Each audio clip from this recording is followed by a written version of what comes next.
A very good morning to all of you. स्वागत करता हूं आपका अपना यूट्यूब चैनल मैथ अड्डा सारण में।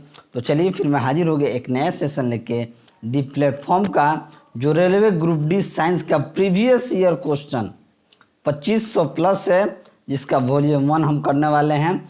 सेट नंबर 9 तक हमने कर दिया है।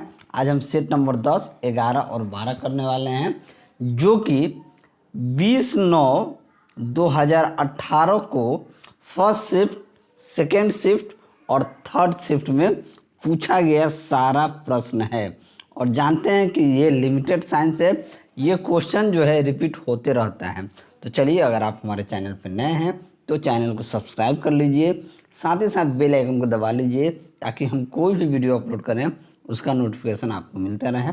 और वीडियो अच्छा लगे तो थोड़ा लाइक कर दीजिए, मुझे मोटिवेशन मिलेगा कि मेरा वीडियो आप सभी को अच्छा लग रहा है। तो चलिए बिना टाइम वेस्ट की क्लास को शुरू करते हैं और आज का पहला क्वेश्चन देखते हैं। पहला क्वेश्चन आपके स्क्रीन पे ये रहा कि हाइड्रोकार्बन के पूर्ण दहन के परिणाम स्वरूप निम्नलिखित में से क्या प्राप्त होता है। हाइड्रोकार्बन के पूर्ण दहन के परिणाम स्वरूप जो होता है, कार्बन डाइऑक्साइड प्लस H2O यानी कि हाइड्रोजन, जल हाइड्रोजन जो है यही प्राप्त होता है। हाइड्रोकार्बन और हाइड्रोजन के संयोग से बनने वाले यौगिक को कहते हैं। हाइड्रोकार्बन जो होता है, हाइड्रोकार्बन ये कार्बन और हाइड्रोजन के संयोग से जो बनने वाला यौगिक होता है उसे हाइड्रोकार्बन कहते हैं। और हाइड्रोकार्बन का पेट्रोलियम प्रमुख प्राकृतिक स्रोत होता है। ठीक है। अगला प्रश्न, लिटमस विलयन डैश से निष्कर्षित किया जाता है। तो लिटमस विलयन जो होता है ये लाइकेन जो होता है, लाइकेन से निष्कर्षित किया जाता है। तो ऑप्शन डी जो है आपका राइट आंसर हो जाएगा। विलयन 2 या 2 से अधिक पदार्थों का क्या होता है, समांग मिश्रण होता है। और लाइकेन थैलाफाइटा प्रकार की वनस्पति, थैलोफाइट प्रकार की वनस्पति होता है, जो कवक तथा शैवाल दोनों से मिलकर बना होता है। चलिए, वीडियो अच्छा लगे तो लाइक ज़रूर कीजिएगा, बाकी आपकी मर्जी। चलिए, अगला प्रश्न है कि निम्नलिखित में से कौन विद्युत धारा ऊष्मीय प्रभाव के प्रायोगिक अनुप्रयोग पर आधारित नहीं होता है। तो नहीं होता है, तो इलेक्ट्रिक बेल जो होता है, इलेक्ट्रिक बेल जो होता है वो प्रायोगिक इलेक्ट्रिक बेल उस पर विद्युत धारा के ऊष्मीय प्रभाव के प्रायोगिक अनुप्रयोग पर आधारित नहीं होता है। तो ऑप्शन सी जो है इलेक्ट्रिक बेल आपका सही उत्तर हो जाएगा। ठीक है, इलेक्ट्रिक बेल आप जानते हैं अपने घर में आदमी लगाता है। चलिए, अगला प्रश्न है कि निम्न में से कौन सा कथन गलत है। सभी रज्जु की कॉर्डेटा जो है, ये कॉर्डेटा क्या होता है, तो ये डिप्लोब्लास्टिक होते हैं। क्या होते हैं, ये जो होते हैं सभी रज्जु की यानी कॉर्डेटा डिप्लोब्लास्टिक होते हैं। यह कथन क्या है, गलत है। क्या है, यह कथन जो है गलत है। तो ऑप्शन बी आपका राइट आंसर हो जाएगा। कॉर्डेटा संघ के जीवों में जीवन की किसी न किसी अवस्था में एक पृष्ठ रज्जु अवश्य पाया जाता है। किसी भी अवस्था कोई सा भी उसमें पाया जाता है। ठीक है, जो कि ये आपका नहीं पाया जाता है। चलिए, स्थितिज ऊर्जा बराबर होता है। स्थितिज ऊर्जा बराबर क्या होता है, पोटेंशियल एनर्जी बराबर होता है mgh। तो ऑप्शन सी आपका राइट आंसर हो जाएगा, जहाँ m द्रव्यमान होता है, स्मॉल g गुरुत्वीय त्वरण होता है और h आपका ऊंचाई होता है। अगला प्रश्न है कि 25 डिग्री सेल्सियस पर हवा में ध्वनि की गति डैश होती है। तो 25 डिग्री सेल्सियस पर हवा में ध्वनि की जो गति होती है 346 मीटर पर सेकेंड होता है। और 0 डिग्री सेल्सियस पर 332 मीटर ध्वनि की गति जो होती है हवा में, 0 डिग्री सेल्सियस पर ध्वनि की गति हवा में 332 मीटर पर सेकेंड होता है। अगला प्रश्न है कि 520 ग्राम पानी में 45 ग्राम नमक को मिलाकर एक विलयन तैयार किया जाता है। तो द्रव्यमान सांद्रता के संदर्भ में द्रव्यमान प्रतिशत की गणना कीजिए, कुछ नहीं करना है। सिंपल सा एक चीज़ याद रखिएगा, जब भी इस तरह का प्रश्न है, पूरा क्लियर कर देते हैं, लिखने में आसानी होगी। इस तरह का प्रश्न है तो ये विलयन वाला बात किया रहेगा, तब सबसे पहले क्या कीजिएगा, सबसे छोटा वैल्यू ऊपर लिखिएगा, बट्टे में इन दोनों का योग लिख दीजिएगा। 520 और 45 565, उसको गुना कर दीजिएगा 100 से। काम खत्म, आपका आंसर आ जाएगा। जब भाग योग कीजिएगा तो 7.96% के आसपास आंसर आएगा। तो ऑप्शन ए आपका राइट आंसर हो जाएगा। छोटका बट्टा दोनों का योग गुना 100 आपका आंसर आ जाएगा। चलिए आगे बढ़ते हैं कि डैश मिश्र धातु में टीन होता है। तो सोल्डर जो होता है, सोल्डर मिश्र धातु में टीन होता है। तो ऑप्शन बी आपका राइट आंसर हो जाएगा। सोल्डर में टीन 67% और शीशा जो होता है, लेड जो होता है, ये आपका 33% होता है। और ये टाँका इस गलनांक लेड और टीन से कम होता है। ठीक है। तत्वों के परमाणु जिसकी परमाणु संख्या समान लेकिन द्रव्यमान संख्या भिन्न होता है, क्या कहलाता है? वह तत्व जिसका परमाणु संख्या समान हो लेकिन परमाणु द्रव्यमान भिन्न भिन्न होता है, उसे ही हम समस्थानिक कहते हैं। तो ऑप्शन ए जो है आपका राइट आंसर हो जाएगा। आगे बढ़ते हैं। ध्वनि के माध्यम में संचरण के दौरान कणों के उच्च घनत्व का क्षेत्र क्या कहा जाता है? तो कणों के उच्च घनत्व का जो क्षेत्र होता है, ये आपका संपीड़न कहलाता है। तो ऑप्शन डी जो है आपका सही उत्तर हो जाएगा। अगला प्रश्न आपके सामने थोड़ा सा छोटा कर लेते हैं। ये रहा कि 1 किलोग्राम की एक वस्तु को 10 मीटर की ऊंचाई तक उठाया जाता है। गुरुत्व बल द्वारा किया गया कार्य क्या होगा? F बराबर क्या होता है? mgh। ऊपर उठाया गया है, बात को समझ गए? तो यहाँ जब ऊपर उठाया गया है तो माइनस mgh लगा देंगे, काम खत्म। m कितना है? F बराबर mgh, लेकिन यहाँ माइनस करेंगे, ऊपर उठाया गया है। m 1 किलोग्राम का है, स्मॉल जी का मान आपको 9.8 लेना है। h आपको दिया है 10, ये कितना हो जाएगा? 98, यानी कह सकते हैं कि माइनस का 98 जूल, जो कि ऑप्शन डी में है। तो ऑप्शन डी आपका सही उत्तर हो जाएगा। चलिए अगला प्रश्न। यदि एक कार 2000 जूल ऊर्जा का उपयोग करती है और इसका उत्पादन 500 जूल है, तो कार की दक्षता एफिशिएंसी पूछ रहे हैं। इसकी दक्षता क्या हो जाए?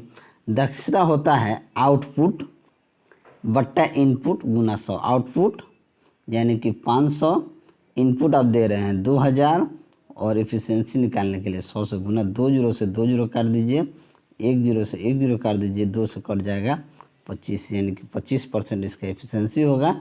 तो ऑप्शन बी आपका राइट आंसर हो जाएगा।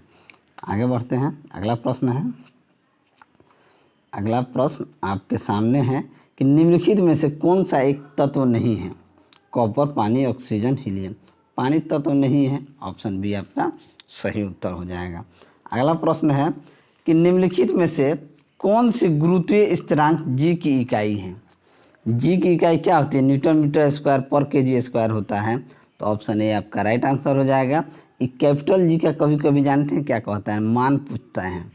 इसका मान भी याद कर लीजिए, 6.67 इंटू 10⁻⁻11 न्यूटन मीटर स्क्वायर पर केजी स्क्वायर। चलिए, मेंडलीफ की आवर्त सारणी में 36 पंक्तियों को कहते हैं। तो मेंडलीफ की आवर्त सारणी में 36 कतारे को क्या कहा जाता है? आवर्त कहा जाता है। तो ऑप्शन ए आपका राइट आंसर हो जाएगा। मेंडलीफ के आवर्त सारणी में 9 वर्ग और 7 आवर्त थे। ठीक है।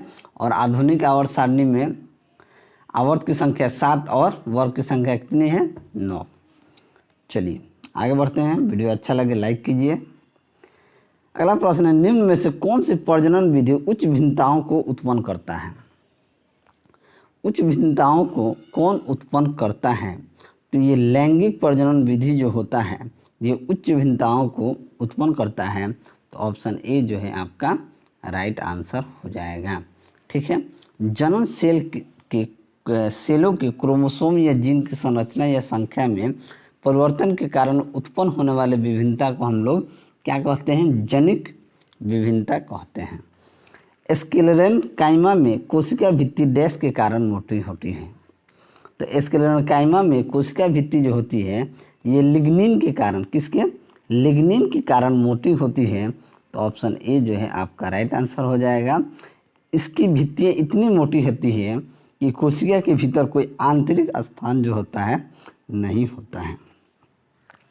अगला प्रश्न है आपके सामने, ये रहा कि मुक्त रूप से गिरने से के दौरान पिंड किस स्थिति में होता है? तो मुक्त रूप से गिरेगा तो एकदम हल्का होगा, भारहीन होगा, वेटलेस होगा। तो ऑप्शन सी क्या हो जाएगा, आपका राइट आंसर हो जाएगा। ठीक है, क्योंकि यदि नीचे आते वक्त अगर मान लीजिए कभी कभी क्या होता है, देखिए आप किसी भी वस्तु को अचानक आप छोड़ते हैं तो उसका वेट उस तरीके से नहीं समझ में आएगा, लेकिन अगर आप उसी चीज़ को किसी से बांध के नीचे छोड़ते हैं तो क्या होता है, समझ में आता है। डैश तरल अवस्था में पाई जाने वाली अधातु है। तो ब्रोमीन जो होता है ये तरल अवस्था में पाए जाने वाले अधातु है। तो ऑप्शन डी जो है आपका राइट आंसर हो जाएगा। समुद्री जल में ब्रोमीन सोडियम, पोटेशियम, मैग्नीशियम के ब्रोमाइड के रूप में पाया जाता है, और समुद्री जल में ब्रोमीन लवण के रूप में बहुत कम 0.006% में पाया जाता है। निम्नलिखित में से कौन सा अम्ल हमारे पेट में उत्पन्न नहीं होता है? तो पेट में हमारे उत्पन्न कौन सा नहीं होता है? तो सल्फ्यूरिक अम्ल जो होता है हमारे पेट में उत्पन्न नहीं होता है। तो ऑप्शन सी आपका सही उत्तर हो जाएगा। अगला प्रश्न है कि पौधों में फ्लोएम डैश के परिवहन के लिए उत्तरदायी होता है। तो पौधों में फ्लोएम जो होता है भोजन के परिवहन के लिए उत्तरदायी होता है। फ्लोएम जो होता है एक जटिल अस्थायी उत्तक होता है। चलिए आगे बढ़ते हैं। अगला प्रश्न है कि यदि कार्य का मान धनात्मक हो तो जिस निकाय पर कार्य हो रहा है वो क्या होगा? यदि कार्य का मान धनात्मक हो तो जिस निकाय पर कार्य हो रहा है उसकी ऊर्जा में क्या हो जाएगी? वृद्धि होगा। तो ऑप्शन सी जो है आपका राइट आंसर हो जाएगा। कार्य, मान लीजिए वस्तु को आप ढकेल रहे हैं, ये इधर जा रहे हैं यानी कि कार्य धनात्मक हो रहा है, यानी कि आप उसको जहाँ लेके जाना चाह रहे हैं वो आपका वहाँ चला जाएगा। चलिए अगला प्रश्न। अगला प्रश्न है कि एक 2 एम्पीयर की विद्युत धारा 5 ओम प्रतिरोधक में समायोजित करते हैं तो कुल आवेश की मात्रा जो प्रतिरोध से 1 मिनट में प्रवाहित हो जाती है क्या हो जाती है? हम जानते हैं Q बराबर क्या होता है जी, IT, कुछ नहीं।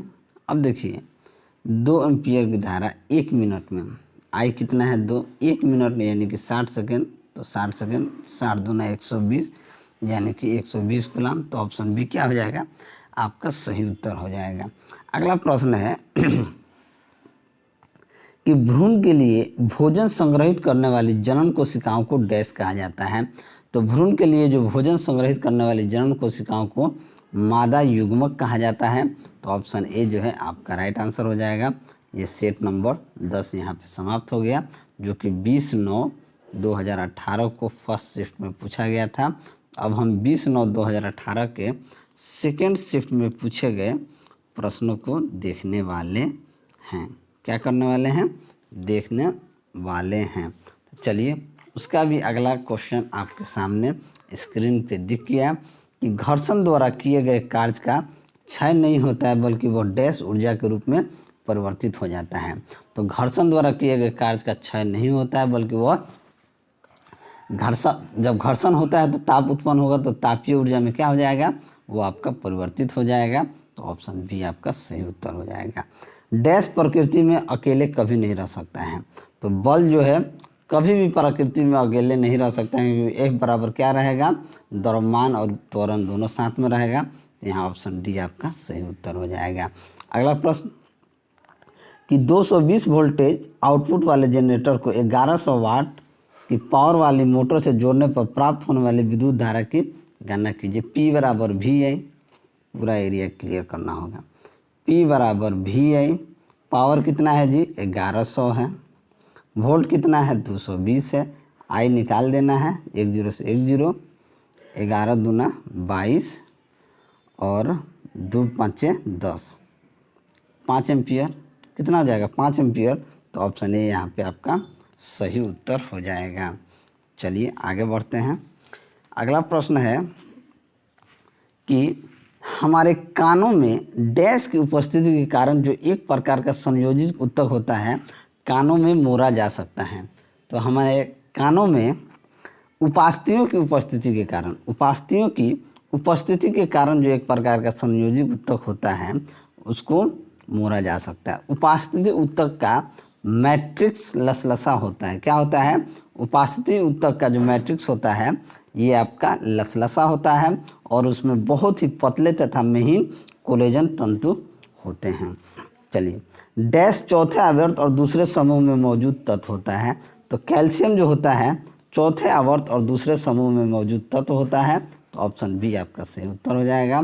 शाकाहारियों को डैश को पचाने के लिए लंबी छोटी आंत की आवश्यकता होती है, तो क्या होती है, सेलुलोज को पचाने के लिए, शाकाहारी को सेलुलोज को पचाने के लिए लंबी छोटी आंत की आवश्यकता होती है। और मनुष्य का पाचन तंत्र आहार नल तथा संबंध पाचन ग्रंथियों से क्या होता है, संपन्न होता है।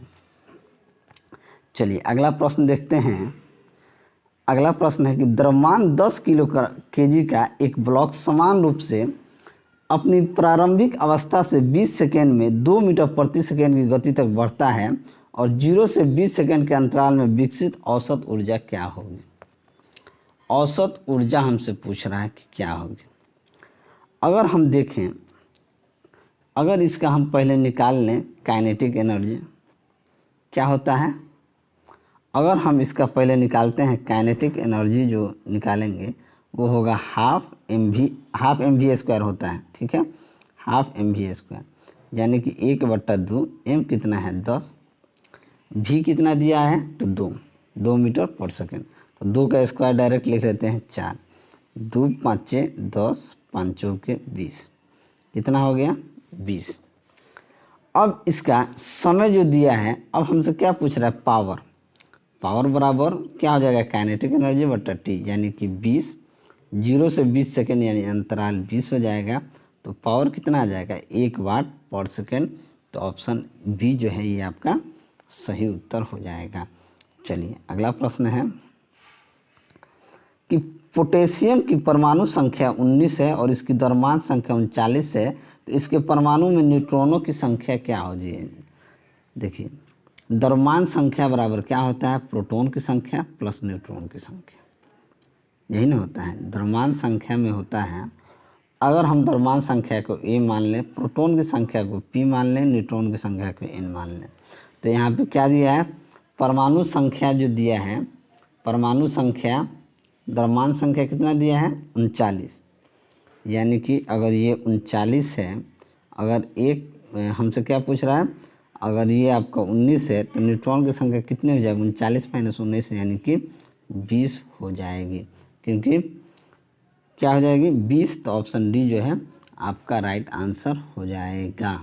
ठीक है, चलिए अगला प्रश्न है कि ध्वनि तरंग की आवृत्ति मापने की इकाई डैश होती है, तो ध्वनि तरंग की आवृत्ति मापने की इकाई जो होती है हर्ट्ज होता है, तो ऑप्शन बी आपका राइट आंसर हो जाएगा।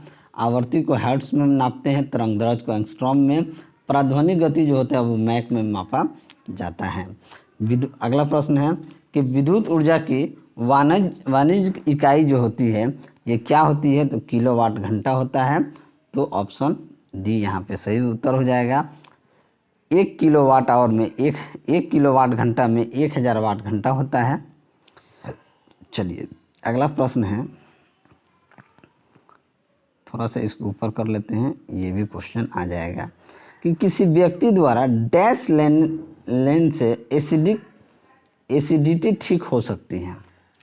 देखिए अगर आप बेकिंग सोडा का घोल लीजिएगा ना, तो आपका एसिडिटी जो होता है ये आपका ठीक हो जाएगा। इसे खाने का सोडा या सोडियम बाइकार्बोनेट भी बोला जाता है, NaSCO3 कहा जाता है। ठीक है, तो ऑप्शन सी आपका राइट आंसर हो जाएगा।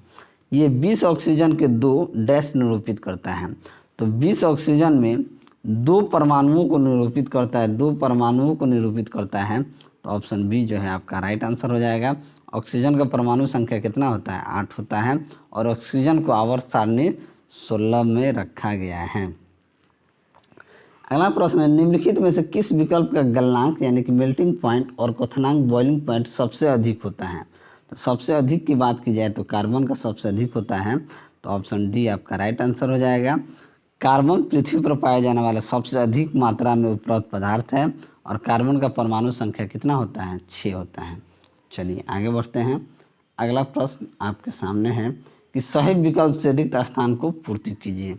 कि एक वस्तु को लंबवत ऊपर की ओर फेंका जाता है, उसके ऊपर उठने के दौरान स्थितिज ऊर्जा डैश और गतिज ऊर्जा डैश होगा। जब आप एक वस्तु को ऊपर की ओर फेंकिएगा तो उसको ऊपर उठने के दौरान स्थितिज ऊर्जा जो होगी ना, ऊर्जा पहले बढ़ती है और गतिज ऊर्जा क्या हो जाएगी घटती है, यानी कि बढ़ती है घटती है, तो ऑप्शन बढ़ती है घटती है, तो दोनों में है, ऑप्शन ए सी दोनों में है, तो ये कोई भी ऑप्शन सही हो जाएगा। चलिए अगला प्रश्न है कि डैश को पानी में घोलने पर यह जिप्सम में परिवर्तन हो जाता है। माने तो कैल्शियम सल्फेट हेमीहाइड्रेट जो होता है उसे पानी में घोलने पर जिप्सम में परिवर्तित हो जाता है, तो ऑप्शन ए आपका राइट आंसर हो जाएगा। और 450 न्यूटन भार वाले लड़की का द्रव्यमान क्या होगा?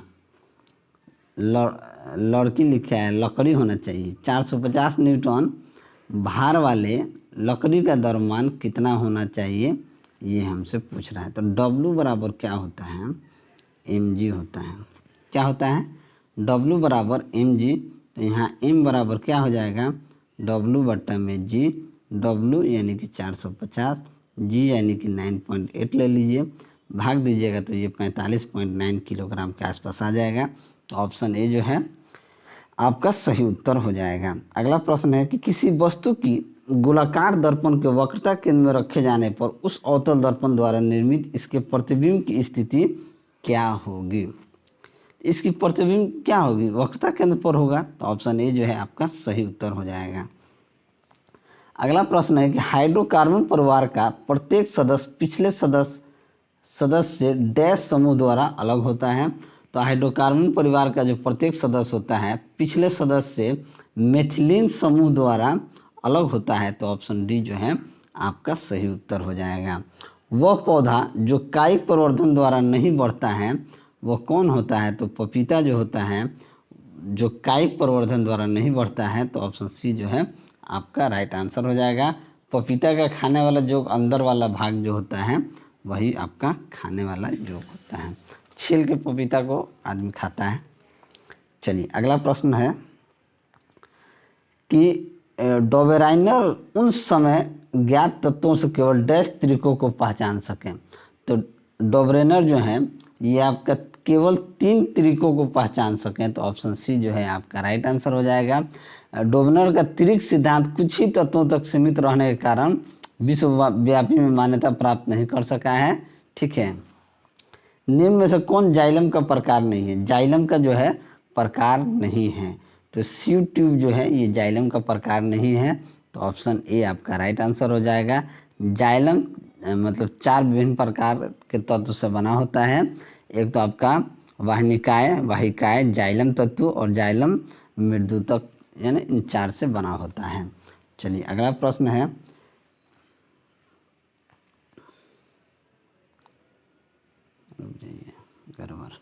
डैश समरूप अंग है। डैश जो है समरूप अंग है, तो लॉबस्टर की जो पूंछ और व्हेल के फॉल जो होते हैं यही समरूप अंग होते हैं। यानी समरूप अंग का मतलब हो गया कि ऐसा अंग जो समान कार्यों में उपयोग होने के कारण समान दिखाई पड़ते हैं, लेकिन उसकी मूल संरचना और भ्रूणीय प्रक्रिया में भिन्नता पाई जाती है। चलिए अगला प्रश्न है कि स्थिर या गतिज अवस्था में परिवर्तन का प्रतिरोध करने की एक वस्तु की प्रवृत्ति को क्या कहा जाता है? तो उसे जड़त्व कहा जाता है, तो ऑप्शन ए जो है आपका राइट आंसर हो जाएगा। जड़त्व के कारण वस्तु स्थिर है तो स्थिर ही रहना पसंद करेगी, गति में है तो गति में ही रहना पसंद करेगी। तो चलिए ये सेट नंबर 11 देख लीजिए। अब सेट नंबर हम लोग 12 देखने वाले हैं। ये आपका सेट नंबर 12 भी 20/9/2018 का 3rd शिफ्ट में पूछा गया प्रश्न। कब? 3rd शिफ्ट में पूछा गया प्रश्न है। अगला प्रश्न है कि निम्नलिखित में से कौन सा एक उभयधर्मी ऑक्साइड है? तो उभयधर्मी ऑक्साइड की बात की जाए तो Al2O3 जो है, Al2O3 ये एक उभयधर्मी ऑक्साइड है, तो ऑप्शन ए आपका सही उत्तर हो जाएगा। सबसे व्यापक रूप से स्वीकृत सिद्धांतों में से एक के अनुसार पृथ्वी पर जीवन की उत्पत्ति से पहले पृथ्वी के वायुमंडल में डैश मिश्रण शामिल था। तो कौन मिश्रण शामिल था? थोड़ा सा इसे ऊपर करते हैं। यहाँ H2CO2 NH3 और CH4 ये सभी जो थे ये शामिल था, तो ऑप्शन डी आपका राइट आंसर हो जाएगा। अगला प्रश्न है कि एक दोहरी अपघटन अभिक्रिया के दौरान अभिकारकों के बीच क्या आदान प्रदान किया जाता है? तो एक दोहरी अपघटन अभिक्रिया के दौरान अभिकारकों के बीच आयन का जो होता है आदान प्रदान होते रहता है, तो ऑप्शन डी आपका राइट आंसर हो जाएगा। 1 किलो वाट आवर के बराबर क्या होता है, तो 3.6 इंटू 10⁶ जूल होता है, तो ऑप्शन सी जो है आपका सही उत्तर हो जाएगा। ये आपका मैक्सिमम टाइम पूछा गया क्वेश्चन है। चलिए अगला प्रश्न है कि न्यूटन के नियम कणों के लिए अच्छे सिद्ध नहीं होते हैं। न्यूटन के नियम कणों के लिए अच्छे सिद्ध नहीं होते हैं। प्रकाश के वेग के साथ तुलनीय वेग में गति करना, तो ऑप्शन डी आपका सही उत्तर हो जाएगा। अगला प्रश्न है कि एक 10 न्यूटन का एक क्षैतिज बल 5 किलोग्राम की एक वस्तु को बल की दिशा में 2 मीटर की दूरी तक विस्थापित कर देता है, तो बल द्वारा किया गया कार्य क्या हो जाएगा। W बराबर क्या होता है, Fs cos थीटा। Fs यहाँ देखा जाए तो F कितना है 10 है, यानी कि 10 न्यूटन है। कितना मीटर डिस्प्लेसमेंट कितना है 2, तो 10 दूना 20 जूल, तो ऑप्शन सी जो है आपका सही उत्तर हो जाएगा। अगला प्रश्न है कि जब मेंडलीफ ने अपना काम शुरू किया था तब कितने तत्व थे। जब मेंडलीफ ने अपना काम शुरू किया था तब सिर्फ 63 तत्व ही ज्ञात थे, और वर्तमान में कुछ ज्ञात तत्व शायद 118 तक अभी ज्ञात हो चुके हैं। ठीक है, चलिए पौधों में डैश द्वारा अतिरिक्त जल से छुटकारा पा सकते हैं, तो पौधों में वाष्पोत्सर्जन के द्वारा अतिरिक्त जल से क्या होता है, छुटकारा पा सकते हैं, तो ऑप्शन डी यहाँ पे आपका सही उत्तर हो जाएगा। अगला प्रश्न है कि जब किसी प्रतिरक्षा बल F को विपरीत दिशा में लगाया जाता है तो दो दिशाओं के बीच कोण जो होगा वो आपका क्या हो जाएगा, एगो इधर लगेगा एगो इधर लगेगा, तो इसके बीच कोण 180 डिग्री होगा, तो ऑप्शन ए आपका राइट आंसर हो जाएगा। एक पिकोमीटर किसके बराबर होता है, तो एक पिकोमीटर जो होता है 10⁻12 मीटर के बराबर होता है, तो ऑप्शन बी जो है आपका राइट आंसर हो जाएगा। देखिए पूरा याद कर लीजिएगा, deci centi milli micro nano pico femto atto जितना भी होता है, क्योंकि ये सब पूछता है। पिको को पी से डिनोट कर, एटोमीटर 10⁻−18 होगा। नैनोमीटर की बात की जाए तो 10⁻9 मीटर होगा। एक माइक्रोमीटर की बात की जाए तो 10⁻6 मीटर होता है, और फेक्टोमीटर 10⁻15 मीटर के बराबर होता है। अगला प्रश्न है कि एक 800 किलोग्राम की कार 90 किलोमीटर, इसको ऊपर ले लेते हैं, न्यूमेरिकल है थोड़ा अच्छा से समझना होगा। ठीक है,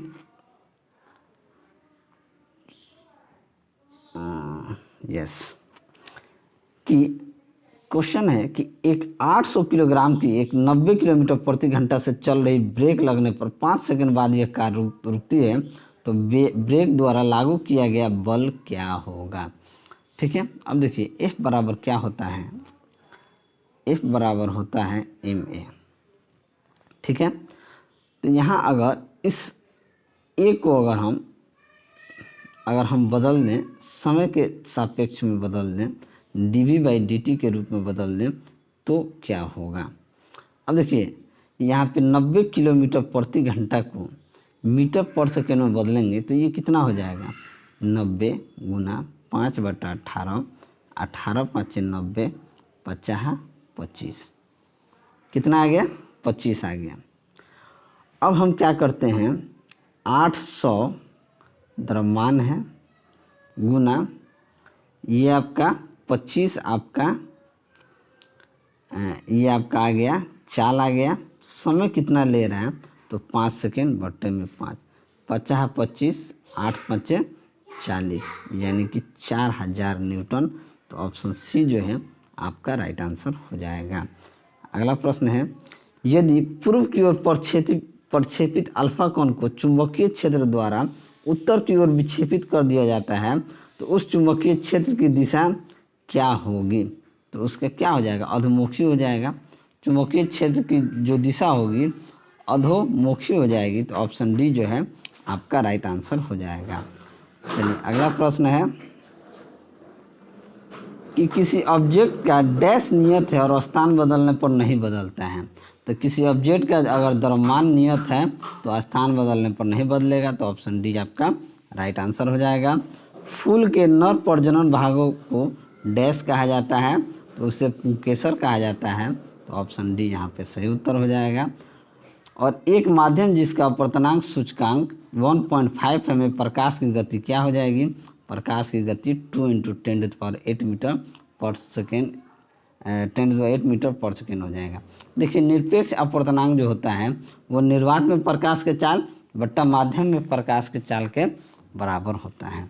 अगला प्रश्न है, अलग अलग प्रतिध्वनियों को सुनने के लिए ध्वनि के स्रोत के से अवरोध की न्यूनतम दूरी कितनी होनी चाहिए? न्यूनतम दूरी कितनी होनी चाहिए? तो 17.2 मीटर होना चाहिए। तो ऑप्शन बी आपका राइट आंसर हो जाएगा। देखिए जो ध्वनि किसी दृढ़ दीवार, पहाड़, गहरे कुआं आदि से टकराने के बाद सुनाई देती है, चिल्लाते हैं वही ध्वनि आपको सुनाई देती है, उसे ही हम लोग क्या कहते हैं? प्रतिध्वनि कहा जाता है। अगला प्रश्न है कि निम्न में से कौन सा ऊतक कोशिका विभाजन में सक्षम है? कोशिका विभाजन की बात की जाए तो विभज्योतक ऊतक जो होता है ये कोशिका विभाजन में सक्षम होता है। तो ऑप्शन डी यहाँ पे आपका राइट आंसर हो जाएगा। ऊतकों का अध्ययन को हिस्टोलॉजी कहा जाता है। निम्नलिखित में से कौन सा प्रोपेनोन में कार्यात्मक समूह है? प्रोपेन की बात की जाए तो कीटोन जो होता है, कीटोन ये प्रोपेनोन में कार्यात्मक समूह होता है और कीटोन कार्बनिक यौगिक होता है। मरुस्थलीय पौधों में उपचर्म यानी एपिडर्मिस पर एक मोटी कोमल बाहरी परत होती है जिसे डैश कहा जाता है। तो उसे क्या कहा जाता है? तो मरुस्थलीय पौधों में उपचर्म में जो होता है उसे कटिन कहा जाता है। क्या कहा जाता है? एक मोटी कोमल बाहरी परत होती है जिसे हम कहते हैं कटिन। तो ऑप्शन सी जो है आपका सही उत्तर हो जाएगा। अगला प्रश्न है कि एक प्रतिरोधक की लंबाई L, उसके अनुप्रस्थ भाग का क्षेत्रफल A और प्रतिरोध R है। एक अन्य प्रतिरोध जो उसी पदार्थ से बना है, लंबाई L/2 है, उसका अनुप्रस्थ भाग का क्षेत्रफल 2 एम्पियर है, तो उसका प्रतिरोध कितना होगा? देखिए प्रतिरोध की बात की जाए तो उसका प्रतिरोध हमसे पूछ रहा है कितना होगा। अगर लंबाई L है तो L/2 होगा, क्योंकि R बराबर क्या होता है? R बराबर हो जाएगा V/R। अगर मान लीजिए ये R है, अनुप्रस्थ भाग का क्षेत्रफल 2 एम्पियर है, तो उसका प्रतिरोध क्या हो जाएगा? प्रतिरोध हो जाएगा 2 एम्पियर है तो I कितना है? 2 एम्पियर है। ये 2 है, ये R/2 है, तो R/2 गुना ये 2 एम्पियर है I, ये आपका R/2 है, ये R से कितना हो जाएगा? R/2, तो R/2 इंटू 2 R/4 हो जाएगा। तो ऑप्शन बी जो है आपका राइट आंसर हो जाएगा। ठीक है, चलिए अगला प्रश्न है कि समीकरण 2Cu + O2 2Co डैश का एक उदाहरण है। तो ये जो है संयोजन अभिक्रिया का उदाहरण है। तो ऑप्शन सी जो है आपका राइट आंसर हो जाएगा। देखिए जिन रासायनिक यौगिक के अणु में वैद्युत संयोजक बंध या आयनिक बंध रहता है उन्हें वैद्युत संयोजक या आयनिक यौगिक कहते हैं। ठीक है, और उस यौगिक का नाम क्या है जिसे Al2SO4 थ्राइस द्वारा व्यक्त किया जाता है? तो इसे एल्युमिनियम सल्फेट कहा जाता है। तो ऑप्शन ए जो है आपका राइट आंसर हो जाएगा। एल्युमिनियम सल्फेट को हेयर सॉल्ट भी कहा जाता है। और अंतिम प्रश्न कि 12 ओम के एक प्रतिरोध में 1 एम्पियर की स्थिर विद्युत धारा प्रवाहित होती है। इस प्रतिरोध से 1 मिनट में प्रवाहित होने वाले आवेश की मात्रा क्या हो जाएगी?